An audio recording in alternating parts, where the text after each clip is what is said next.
ক'বলগীয়া আছে? মই আব্দুৰ ৰহিম মজুমদাৰ, মই গোটাবাৰী খোপাতিয়া গাঁও পঞ্চায়তৰ পৰা 10 নং ৱাৰ্ডৰ পৰা ইলেক্টেড হৈছোঁ।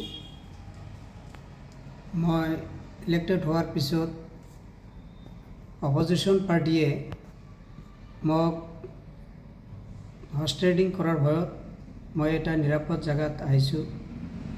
মোৰ দলীয় নেতা আব্দুল সালাম চাহাব আমাৰ লগত আছে। তেখেতে ভাল মানুহ। মই তেখেতক ছাপোৰ্ট দিয়াৰ কাৰণে এনেকুৱা ভয়ভীতি দেখুৱাই সিহঁতে কেছ কৰিছে, FIR কৰিছে। মই পুলিচ প্ৰশাসনক জনাওঁ মই খুব নিৰাপদ জেগাত আহিছোঁ। আপোনালোকে ইয়াৰ কাৰণে কোনো ধৰণৰ সালাম ছাৰৰ ওপৰত প্ৰেছাৰ ক্ৰিয়েট নকৰিব।